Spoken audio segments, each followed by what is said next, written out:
Hello, everyone. Thank you for attending today's webinar, Beyond the Science, Ensuring a Successful Business Journey from Startup to Global Leader, presented by Merit Solutions. I'm Andrea Anderson, and I'll be moderating this webinar. Our speakers today are Bill Burke, CEO, Merit Solutions, and Paul Challenor, VP Products, Merit Solutions. You can read their full bios on the left side of your window by selecting the Speakers tab. Just a few technical notes before we begin. The webcast is being streamed through your computer, so there is no dial-in number. For the best audio quality, please make sure your volume is up. This webinar is being recorded and will be available on demand within 24 hours after the event. Time permitting, we will follow the presentations with a Q&A session. Please submit your questions using the Questions and Answers tab on the left side of your screen. All right, let's begin. Bill, please go ahead. Well, thank you so much, Andrea, and welcome everybody. We look forward to a productive educational workshop today, and our goal is to share with you the triggers that you need to consider as you progress through your journey as a biotech or pharma company to bring your drugs and therapies to market. And those triggers are around digital infrastructure. And so we really hope to have you walk away from this session today with some ideas on how you can go back to your own company, as well as a tool and framework that allows you to apply these ideas to your own situation and make the right decisions at the right time. And we love this metaphor of journey because we know, having worked with biotech, hundreds of biotech and pharma companies since 2003, that every one of you is unique in your own way. And we'll talk about some of those differences. But we also know that we also have seen that there are common points that if you're not making the right decisions and taking the right actions to get the digital infrastructure in place that you need, you're setting yourself up for risk of delay on your journey and possibly worse, risk of failure. And so we are today going to cover some of those areas and share with you a model that we have developed and a framework that allows you to approach this from a systematic perspective.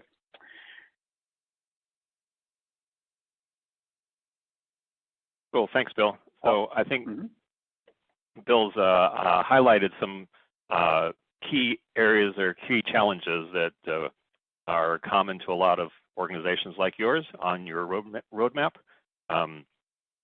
Things like security and collaboration. But I think I wanted to take a minute here to just talk about, acknowledge that each of you belongs to a unique organization that has a unique set of challenges, a unique set of trigger points that will occur in your journey, and talk about what some of the key factors that drive some of that uniqueness in each organization. So firstly, some of your organizations are in early stages of development, right, on a promising drug or therapy, while others are going to be further along in that journey. The triggers for these challenges, these digital infrastructure challenges, are going to look different for organizations focused on early stage product R&D, for example, versus those that are gearing up for wide-scale commercial distribution. And we'll address both of those kind of scenarios as we go through the webinar today. They're different for organizations mobilized around taking a single product ideal to market versus organizations that have a portfolio of product candidates in various stages of commercial readiness. Similarly, your strategy regarding how to leverage partners will require different approaches for these challenges. If you're deep into early stage development with co-dev or funding partners, one of your key challenges is going to be tools to support collaboration that provide robust, secure IP protection for that key information that's being developed. If your commercialization plans include going to market with manufacturing partners like CMOs and contract packagers, you'll be confronted with other challenges for how to support requirements for end-to-end batch records, audit trails, and comprehensive track and trace. Similarly, the types and characteristics of the products that you're working with will also impact how and when these challenges will impact you. The triggers and challenges in providing a personalized medicine direct-to-patient therapy will present very differently, right, from those developing and distributing a mass market small molecule-based tablet. For some of you, those product characteristics will lead to unique triggers regarding managing the interfaces with customers or providers or even patients, while others may be looking at requirements for optimizing manufacturing cost effectiveness or simply shrinking the time to market. So the variety of different product characteristics that'll drive your journey. And then finally, your financing model, your financial obligations to other parties, your longer term capital plans can all drive uniqueness in the how and the when these challenges present themselves, and the specific triggers you should anticipate. Commitments for cost sharing or revenue sharing, think royalties or licensing, I guess, will drive unique triggers and requirements around financial tracking and management tooling.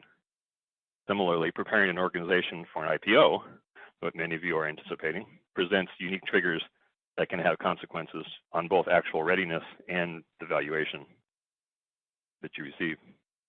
And these are just some of the factors that can inform how these challenges can affect different organizations differently. So that's a little stage setting. Enough of that. Let's dig into the actual digital infrastructure framework. You can see how this tool can help you anticipate the challenges and trigger points your organization is likely to face. Thank you, Paul. Well, as we jump into this digital infrastructure framework that we're going to click down on, I want to share a story to place this into context. And the story is of two biotech companies, both in the aesthetic therapy space, one that was a client of Merit and one that we met with but did not engage with as a client.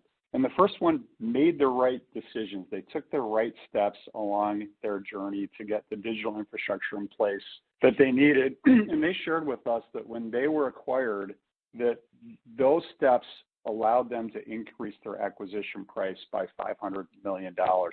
And the reason that that is the case is because the acquirer, when they negotiated with the acquirer, they had a credible alternative to that negotiated agreement. And that credible alternative was that they had the ability to scale growth.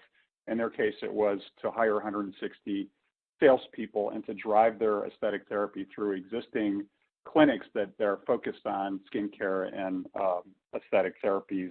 And they had the right processes, not just processes, but enabling digital infrastructure to go do that. They had hired a chief commercial officer and they were ready. And that's what allowed them to be so successful in that outcome. The other company is a company that we met with that did not engage. They did not take the right steps to get the digital infrastructure in place that they needed along their journey. And as a result, they failed to obtain FDA approval for their therapy because they received a Form 483 letter from the FDA indicating a lack of capturing accurate data. In fact, it was related to their production batches, and also the lack of controls. This happened in October of 2021. This is very fresh. As a result, they lost $650 million of their public valuation in one day as a result of failing to take the right steps. And so we know that this is taking these steps has a major impact on the success of your outcome. And as a result of that, we have tried to put together our expertise and to a tool that can help you through that journey and to know when do I need to take action? When do I need to take spend and change adoption in the organization? When can I delay on what part of the digital infrastructure because I don't need it yet? And so to that end, we're excited to share with you this framework. As you can see on the left-hand side, these are all of the work areas that you have as a biotech or pharma company that you'll need to address with digital infrastructure answers. And then we've laid it out according to the different stages of growth that you're going through. The actual framework, we're going to do two things today. One, we're going to click down on 4 areas, and I'll show you, I'll just kind of move through those to give you some examples of what are those triggers, what do they look like, and how do you recognize them? And secondly, we're going to share the complete framework at the end of the presentation. On the last side, you'll have an opportunity to click through and request that, and we're going to share that with you. And that looks different than these slides. It's actually very complete and filled out in terms of what requirements you're having at each of these steps and stages for each of these work areas, and then what do those triggers look like. So with that, let's jump into it. So the first example we're going to look at is for security, and security is has unfortunately moved up in its level of need and earlier on in the life cycle for a biotech or pharma to address. During the pandemic, unfortunately, cybercrime has become a more lucrative market, and in particular, we've seen increases in ransomware and disruption of operation threats. And really, the move that you have to consider is move to a model of what is called zero trust security, which basically says three things. Number one, how do I identify my endpoints and make them stronger? Two, how do I get more granular in giving security access? And a lot of times this relates to outside of my organization collaboration. How do I get more granular in terms of giving rights that are just in time and just enough is what we say, and then third, how do I have more active vigilance to malicious actors gaining access to my environment? And those endpoints, by the way, include, for example, that old model of the way we collaborate, which is sending emails back and forth, attaching PDFs, attaching spreadsheets. That creates a significant risk in today's world. That creates a significant security risk. And what's the trigger? Well, the trigger is when you have significant IP value and assets to protect. So it's the traditional protection of IP. And then the second is, when do you have disruption of operation that will materially affect the value or the trajectory of your journey? And we're tending to see that happen when companies are entering human clinical trials and clinical stage 1. It may happen earlier on if you're in the translational research step or you're in the research phase, particularly with concern around IP and asset protection. Even though you may not have significant outside collaboration, you may not have significant valuation funding partners yet, you still may need to take this step. And we'll talk about what that step looks like as we move through the presentation. But that would be the first trigger, is what digital infrastructure do I need for security? When do I need it? And what can it look like?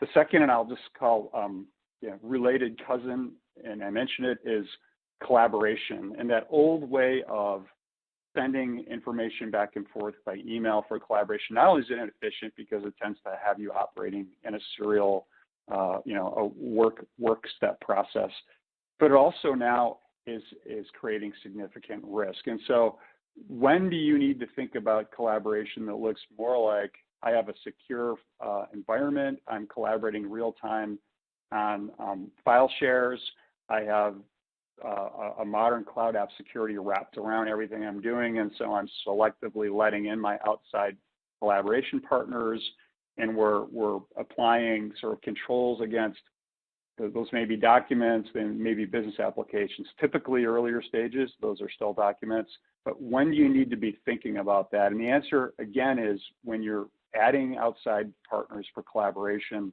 in a significant way. That could be earlier, that tends to be when you're entering clinical stage 1 trials. You're working with a CRO, one or more, you're continuing to work with co-development partners that maybe you have already, but that tends to be the trigger point. And the second is when you have to have audit trails, Part 11 audit trails against your data and your digital enablement of work as it gets done.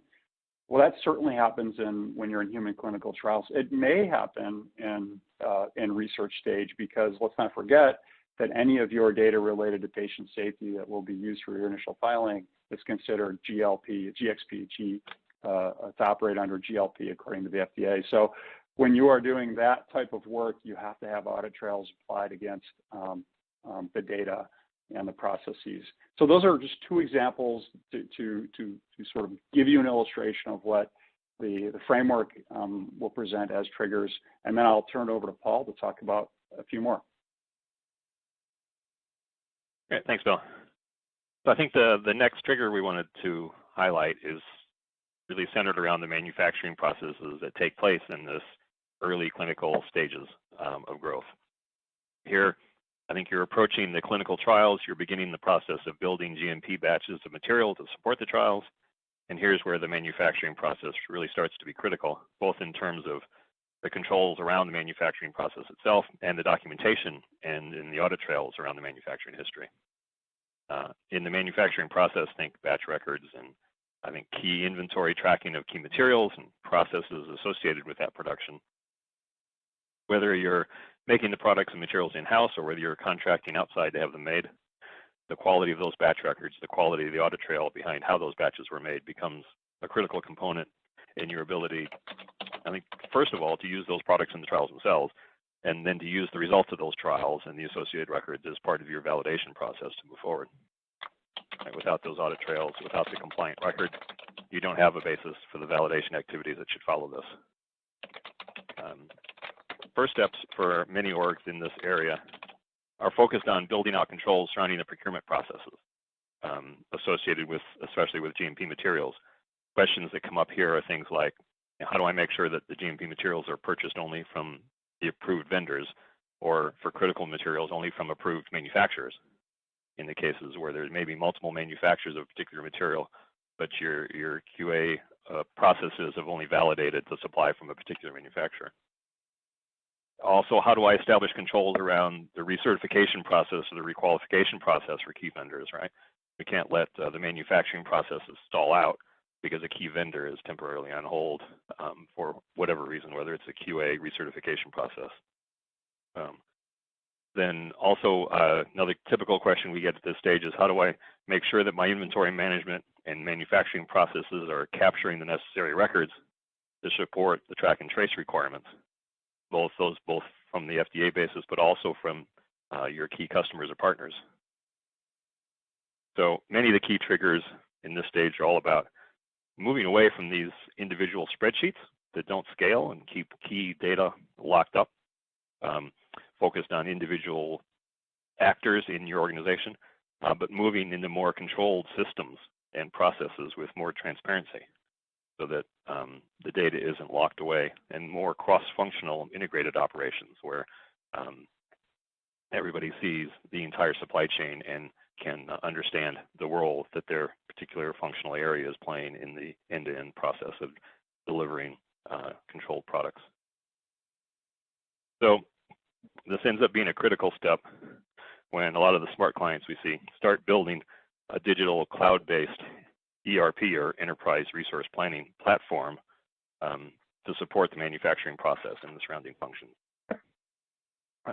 This is earlier than you might have expected, but there are two big factors that drive the complexity of this challenge and why it's so important to get ahead of the curve here, right? So first is kind of how complex is the manufacturing process for the particular product or therapy that you're talking about, and how much is the organization going to do in-house versus relying on CMOs and contract packagers. There's a temptation to think that if you're outsourcing the manufacturing, that removes a lot of the complexity from your organization and from your timeline. That's not always true, and we'll see a little bit more about that in a minute. And then in the more common case where we're talking about relying on partners for some of the manufacturing process, how much control does the organization want or need to have over the records generated by the partners for those outsourced processes? So let's talk about complexity first, and then we'll come back to the outsourced question here. Complexity, the factor is pretty straightforward. The more complex the manufacturing process is, the more likely there is going to be a need for a full manufacturing execution system, or an MES system. Sometimes that comes with your ERP system. Sometimes that needs to be a specialized system, bespoke for your particular environment. But either way, the products with a complex manufacturing process can benefit from a more nuanced MES system that can help guide the operators through the detailed steps of the process and helps provide the in-place records capture for the manufacturing details that are needed to support the batch record. That the MES system is a large, long lead time investment. So if it's going to be a factor for you, it'll be important to assess that criticality early in the cycle and get it into the pipeline to avoid it causing a bottleneck or delays later down the road. And whether your process is complex or not, this is where the need for effective controls around specs and formulations and processing methods, analytical methods, et cetera, all need to be established now so that those controls are in place and effective as the organization grows toward commercialization. Let's come back to the partner story as well. I think in the case where we're relying on partners, the traditional model has been, quote unquote traditional, has been to leave the batch record details for the outsourced processing stages in the hands of the CMO or partner. And that's what a lot of our clients have done in the past. But what we're seeing is a shift in the thinking for some of our more forward-looking clients. They're worried that there are the risks associated with an approach like that. Things like these batch records are critical for my business. What happens if my CMO partner is acquired by one of my competitors? Right? Do I need better controls over that critical IP? Also, secondarily, if the records documenting the end-to-end processes of production live in multiple different information silos, how do I leverage the power of the cloud, whether it's AI or machine learning or the similar technologies? How do I leverage that power effectively to look for patterns and exceptions or add to my understanding of my business? That's a critical value that the digital infrastructure can bring to that future. But if your data is scattered, then you're missing out on that opportunity to take advantage of that. So for those reasons and others, we're seeing some organizations build digital platforms that allow their manufacturing partners to create and store those critical records directly in the organization's digital cloud. In some cases, as Bill kind of talked about, that's as simple as using a digital cloud-based control document management system that has the underlying security framework that lets you embrace contributions from parties outside your organization. That approach is typically limited to unstructured kind of document type records, and Bill touched on this a little bit earlier, but it can be a valuable way of maintaining control and access to that critical data. In other cases, what we're seeing is enabling your manufacturing partners to enter and create records directly in your core ERP and materials management and quality tracking systems, because you've built the appropriate controls for reviews and approvals for that activity. What that means is now all that information is structured and stored in a central place where the power of the cloud can be harnessed to do the analysis and the advanced analytics against that. But in either case, this early stage is where you're typically starting to make those contractual commitments to your manufacturing partners. And part of that process we think needs to be addressing how you're going to share the data and how those protocols are going to be developed. Those protocols need to be established early in the relationship, right, and developed and built on a flexible foundation so that they can change and grow as the volumes grow and as the organization moves toward and past the commercialization milestone. So these are some of the common triggers and challenges that we see organizations facing around the manufacturing process at this early stage clinical trials, part of their life cycle. So next, I wanted to talk about a set of triggers that we've tagged in the supply chain workflow or workload line here around kind of the clinical stage 3 or pre-commercial activities that we see cropping up for a lot of companies. And specifically, excuse me. So now what we're talking about, we're calling this prepping your pipeline and supply chain coordination. What do we mean by that? So for prepping the pipeline, this is all about building an adequate supply of product to meet that initial commercialization milestone demand.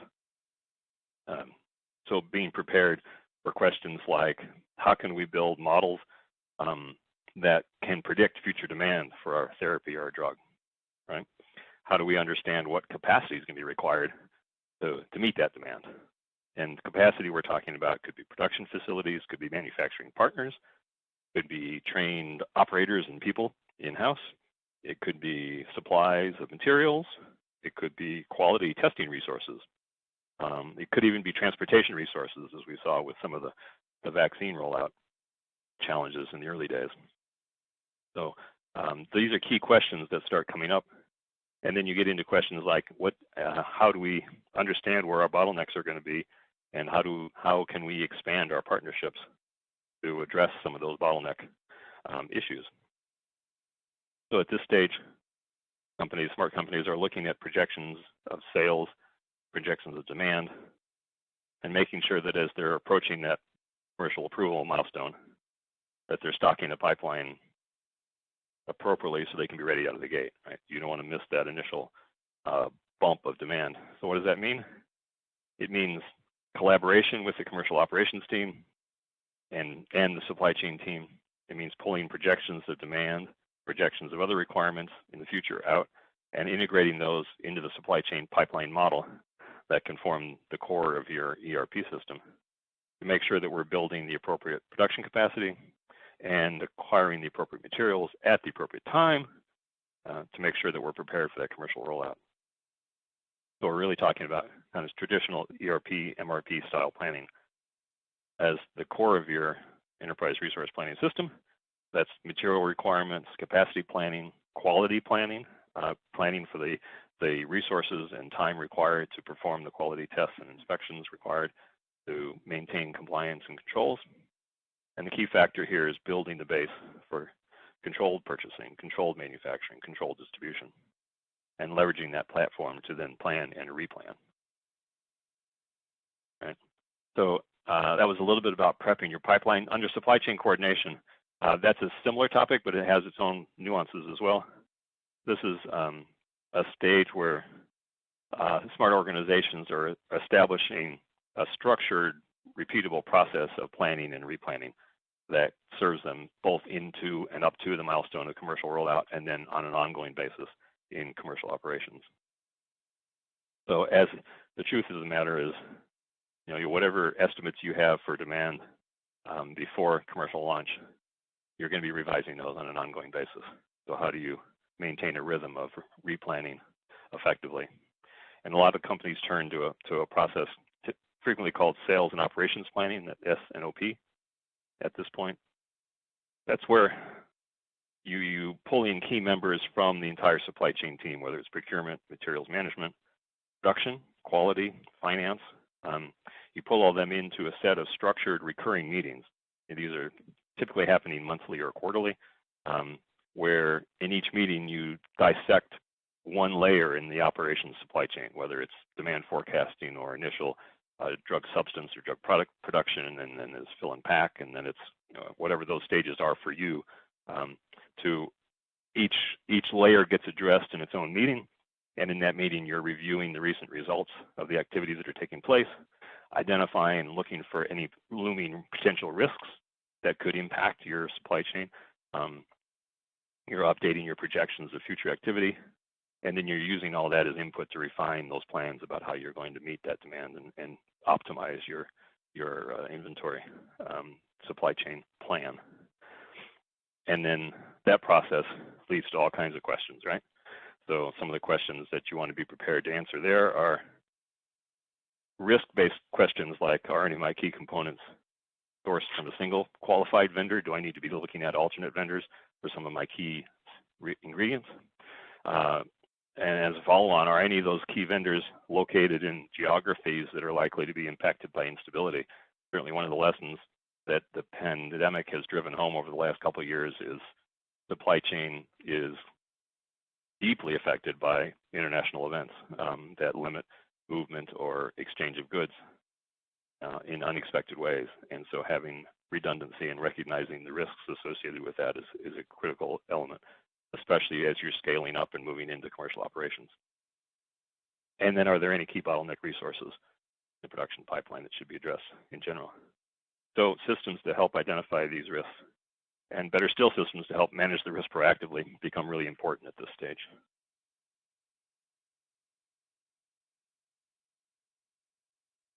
Then one more of these kind of junctions or inflection points that we wanted to drill on a little bit today is all around back to the manufacturing cycle, but now we're talking about the manufacturing at a commercial stage when we've passed that milestone of initial commercial adoption, and now we're producing at scale. So here we've got some new triggers that we can anticipate and plan for. First of all, just basic question, how do you produce at scale while making sure that you've got those controls in place to make sure that you're staying in compliance with all your validated processes and you're able to provide audit-ready records to show that you're maintaining your compliance. This gets especially complicated because as you scale up, you're expanding beyond the smaller group of organizations and people that have been responsible for producing up to this point. And now you're perhaps looking at expanding that scope, and you have to do that in a way that doesn't compromise your controls and doesn't compromise your audit trails behind those controls. So questions like, how do I ensure my production operators, my QA techs, my material handlers, my partners are all fully trained in all the relevant methods and processes to do their jobs? This is where we see, as the scale up becomes important, things like training and certification management tools become really important as part of the rollout program. How do I avoid operations disruptions from lack of trained workers? It's not enough to train them once. You have to understand how often they need to be retrained, especially as you get well into that commercial operations cycle. How do I build disruption? How do we build redundancy, not disruption? Let's build redundancy into the key elements of the supply chain. And then what are those key elements? What are those key resources or key materials or key production bottlenecks? How do I build redundancies into those bottlenecks or key resources to make sure that I have resiliency in my supply chain? And then finally, what can I do to leverage some of the advanced analytical techniques to optimize my processes? We talked a little bit about this when we were talking about the initial stages of making sure that all your data is accessible behind a single cloud so that you can leverage the power of those advanced analytics. But then how do I build an actual practice around that? And what tools do I need to be deploying to make sure that I've got those capabilities and I can continue to learn from the digital framework or the digital infrastructure I've built? So in anticipation of that full commercial startup, you may be relying, as I said, about multiple parties, multiple partners to help with that scaled up production demand. And with that scale up, now there's a different level of automation and a different level of guardrails or controls that you probably need to put in place to make sure that as you scale up, you're doing it safely and without any disruption, either from a compliance standpoint or from a throughput standpoint. Then there's a second set of triggers that we called out by mentioning change management here, which is that we need to be prepared for the changes that are going to come once we have that commercial foothold established. Right? Change management is a common requirement that kicks in much earlier in the life cycle. Nobody gets to commercial without having a change management process established. But there are triggers here that drive expanded requirements for this, and it's something to be aware of and plan for. In many systems, and change management is one of those where the demands on those systems expand and go up when you hit that commercial volume production cycle. And the reason I called out change management is it's tempting to think that once you get to commercial, the change activity lessens, but that's not our experience. In fact, and if anything, it goes up, and the scale and the risks go up associated with every one of those changes because you're affecting a broader group of organizations, you're affecting a broader, larger pool of volume of product, and you're perhaps trying to address multiple overlapping changes at the same time. So the complexities and the risks of managing those changes when you're in full-scale commercial operations are magnified. And so that's why we wanted to call that out particularly. So we've used this time to review kind of just 5 of these junction points, triggers that we see driving digital infrastructure challenges. You can see that each of these junctures kind of has the potential to delay your journey if you're not prepared and not anticipating the kinds of demands or challenges that are going to occur at each point in your journey. And many of these, I think, as we've talked about, point back to the criticality of choosing and committing to a robust digital infrastructure or platform, which is where I think we wanted to drill into next. Great, thanks, Paul. Well, we've talked a lot about these triggers, and we've talked a lot about how to avoid that delay, how to propel yourself forward through your journey, and by taking the right actions at the right time. And really, let's talk a bit now about what is a broad approach that we're seeing smart biotech and pharma companies take to how they answer these questions. And what we see is that smart companies that use this framework approach have the opportunity to be proactive about getting all of their data and getting all of their digital infrastructure operating behind a modern cloud platform that enables these points for security, collaboration, but also ways of working with processes that are across your organization as you grow and scale through that journey. I think the big driver and certainly it's one of the top three priorities that we see with our clients, is moving your data and your digital work behind the security apparatus of a modern cloud platform. The one that we're very familiar with is Microsoft Azure, and I can share that Microsoft manages billions of customer endpoints per day behind their Azure cloud security apparatus. They generate 24 trillion security signals per day, and they have thousands of security experts across 77 countries that are analysts and responders to these security threats. And they use AI for detection and, frankly, for counterattack. And there's just no way that any privately held company, and frankly most governments, can get to that level of scale to have that level of effectiveness against malicious actors and to prevent malicious intrusion to your data environment. So that's driver number one. And I think when you look at Amazon, they'll have some similarly impressive story. Google to a lesser extent, but really you have to think about now, how do I get my data? How do I get my operations protected? And the answer is going to be I need to get to a common modern cloud platform that I'm essentially outsourcing and leveraging that economy of scale up infrastructure around security. The second one is really interesting, and I think this is newer in terms of technical availability, but the second one is collaboration. I mentioned in the beginning that it's closely coupled with security, but a modern cloud platform that has the right cloud services to wrap around your data and the right experiences enables you to collaborate with parties outside your organization, yes, securely, but also more efficiently. And so we all know Teams and Zoom, but this new model of technical infrastructure is great. I'm going to operate using, Microsoft has a concept called Trust Fabric, so I'm going to operate with my contract development partner, and we're going to work together on a version and revision a controlled document from an FDA perspective that is capturing quality tests and assays and specifications. And I'm going to do that real time within that document itself.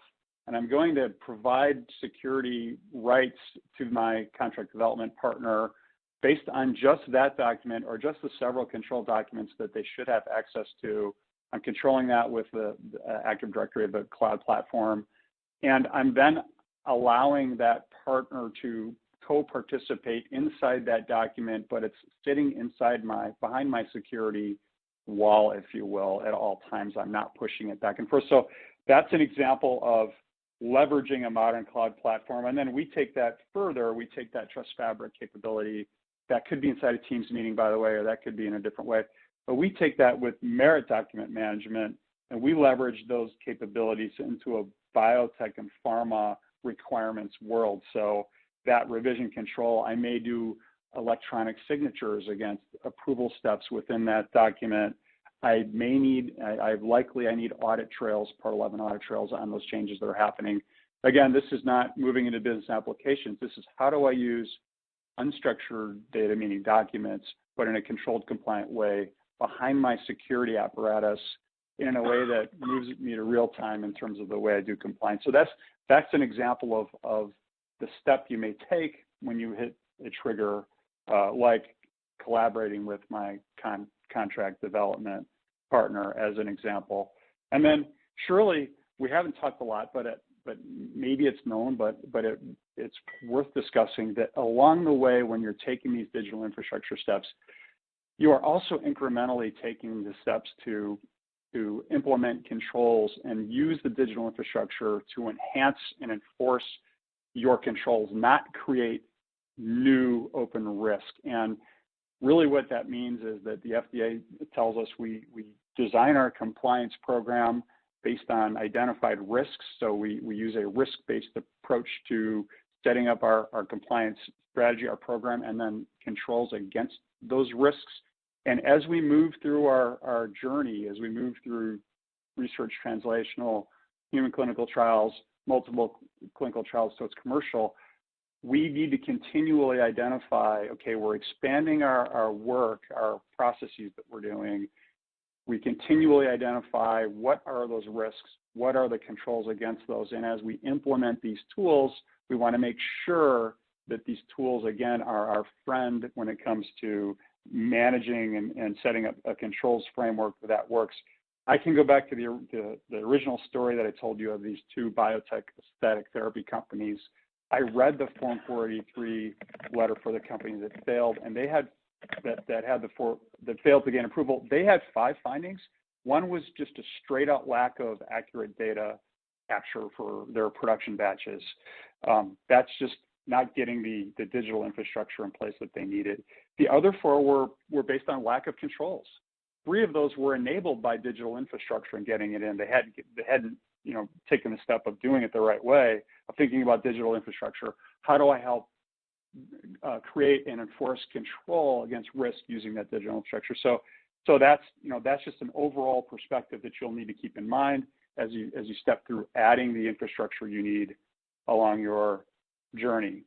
So good. I think that's just a bit of a perspective that you'll think about as you go through the journey. And Paul, I'm going to turn it back over to you for some comments that you have before we turn to questions and answers. Thanks.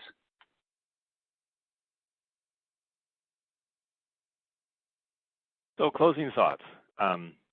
We've shared a lot of information in the last hour, and maybe it's useful just for a minute to pull back and think about some guiding principles to help you think about what to do with all that information, right? First, people that don't put strategy first, right, tend to have really bumpy rides and not a straight path to their goal. But there can be a smooth journey if you start with that step. And that smooth journey should then allow you to focus on the science behind your product or therapy and allows you to focus on your future. And we want to help be part of that story to help you map that journey and stay on track. So each of your organizations has a unique set of challenges that may fall into some common themes, a lot of what we've talked about today, but there are going to be differences, and understanding the specific journey that you need to take from where you are today to where you want to be, and understanding the strategy that you'll use to get there is that critical first step, mapping out that journey.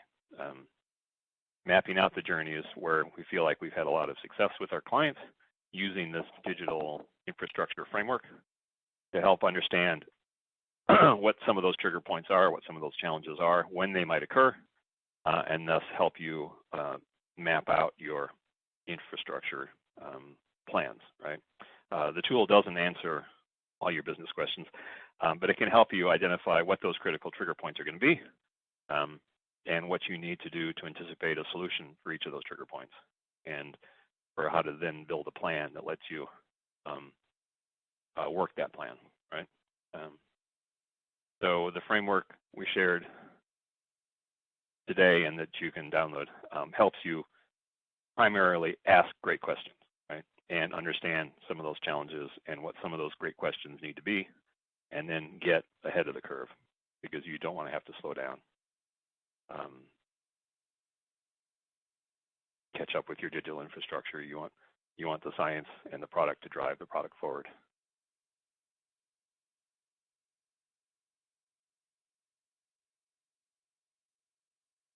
Thanks, Paul. So just on wrap up, and then we can answer questions.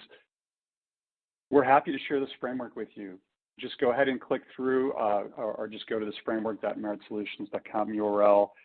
Let us know that you're interested, and we will happily share that out. We think this will be the framework that we annually update as we learn and see new technologies enter the market. We learn about new requirements with biotech and pharma customers and businesses.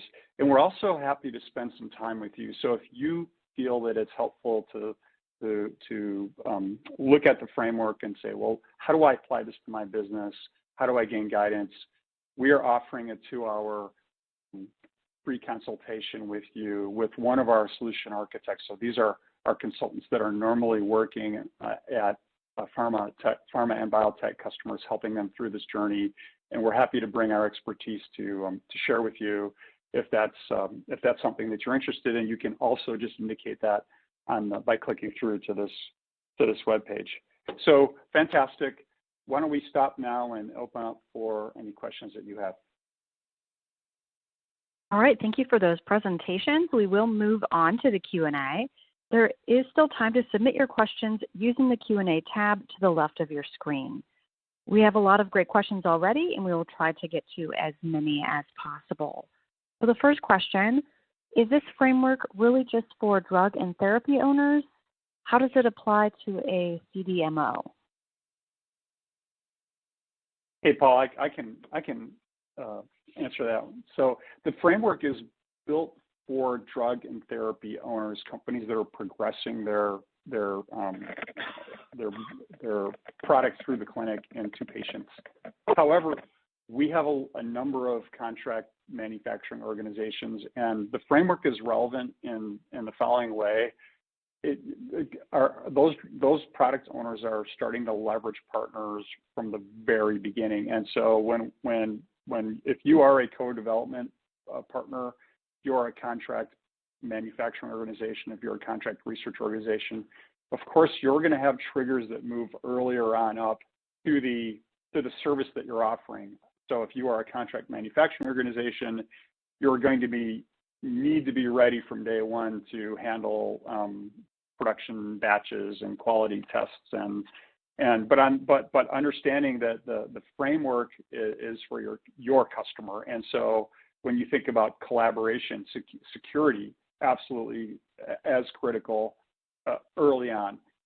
Collaboration, secure collaboration using a modern cloud platform, also absolutely critical early on.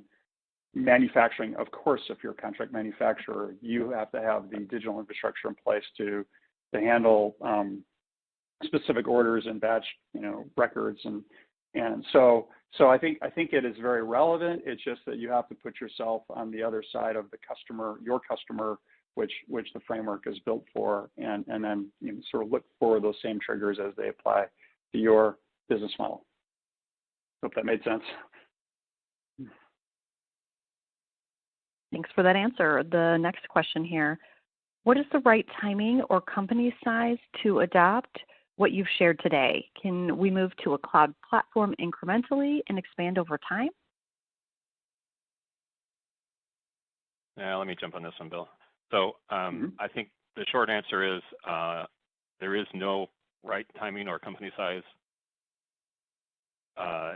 Really what's going to drive that issue for you is how those trigger points will fit into what you see as your strategy or your go-to-market plan. So some of the things we talked about today, I think, would apply regardless of the size of your company. It may be that the complexity of the solution is impacted by the size of the organization, but the key needs, the key challenges are going to occur regardless of the size of the company, right? And from a timing standpoint, I think as we laid out this tool, you can see that there are trigger points that occur at different stages in kind of the life cycle or the growth cycle of each organization. So the things that occur in the commercial operations phase are different than the triggers that will pop up during the early R&D or research phases of the typical growth cycle. So there's no one timing, but it's important to understand, kind of map out your strategic journey and understand, and that's part of what the tool we think helps you do is understand where those common trigger points frequently occur in that growth cycle, and then to be able to anticipate those. All right, another question. When do we need to move out of documents and into cloud business apps for manufacturing given lead times? Hey, Paul, I'll let you answer that one as well. That's a good question, and it's one that a lot of companies are struggling with. And the key, I think, for my experience, one of the key questions to ask yourself really is, how important is that the data that's wrapped up in those documents, and how valuable would it be to be able to leverage that data with cloud tools like analytics and AI? I think at that point, and providing an additional level of transparency to the rest of the organization about those activities. I think it's tempting to let your partners just provide you PDFs of batch data or batch records and call them good. And that works for many people, and it's perfectly reasonable answer. But if there's critical data wrapped up inside there, you can't really use digital tools to analyze or leverage that data if it's stored purely in an unstructured document. I think that's more of it's a business decision about the value of that data, and at what point you want to be building the tools to be able to leverage the value of that data. All right, more questions coming in here. Can you compare and contrast AWS, Google Clouds, and Microsoft Azure based on the type of needs in company? Paul, I'll take this one. I can share what we see with biotech and growth stage biotech and pharma companies. Amazon is a wonderful cloud environment for developers, and they tend to position more as what is called platform as a service versus software as a service. So Amazon is a favorite of open source sort of development communities. Microsoft tends to position and invest into their cloud platform as a software as a service.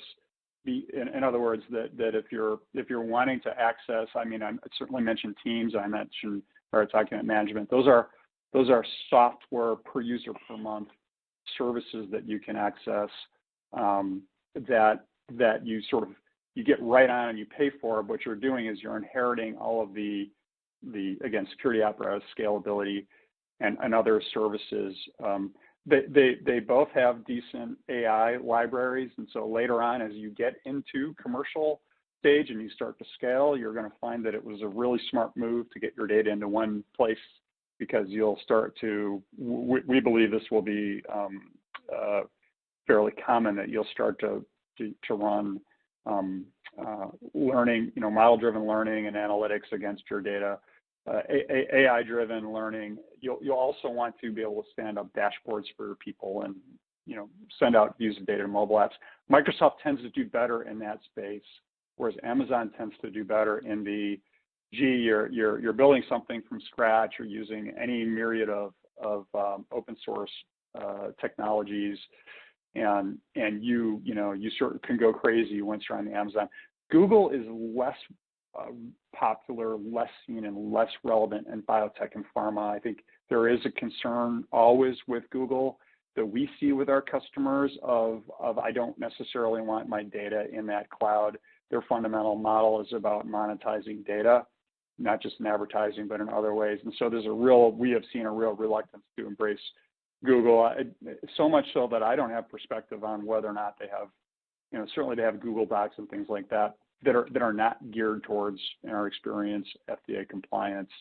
But I don't have perspective on do they have other good software as a service in Google. But I think the two prominent decisions that we see our customers making are Amazon, Microsoft, and the reasons will be I'm going to develop a lot, I might look at Amazon.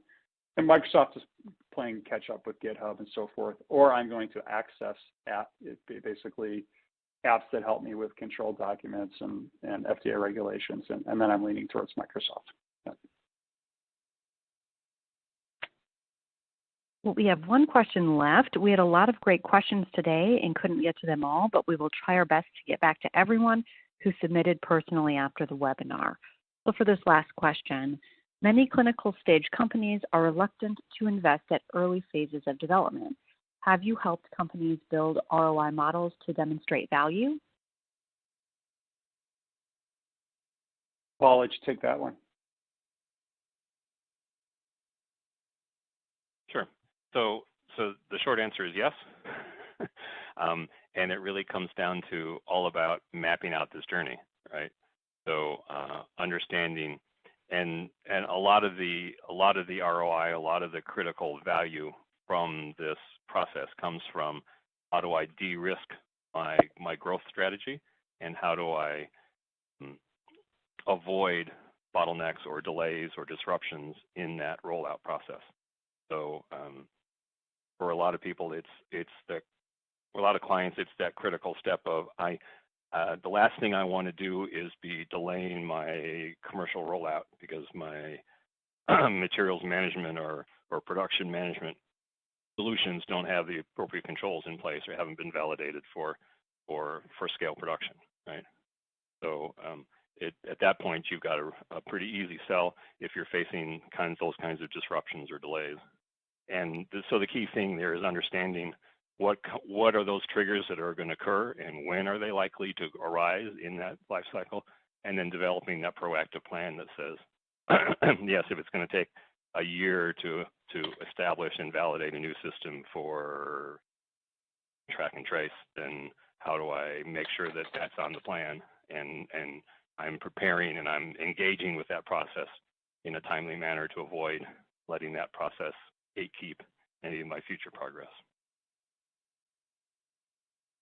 All right, well, thank you for attending this Fierce Pharma webinar and for submitting so many great questions. I'd like to thank our speakers for participating and Merit Solutions for presenting today's webinar. This webinar has been recorded. You will be able to access the recording within 24 hours using the same audience link that was sent to you earlier. Thank you again for joining, and we look forward to seeing you at future events.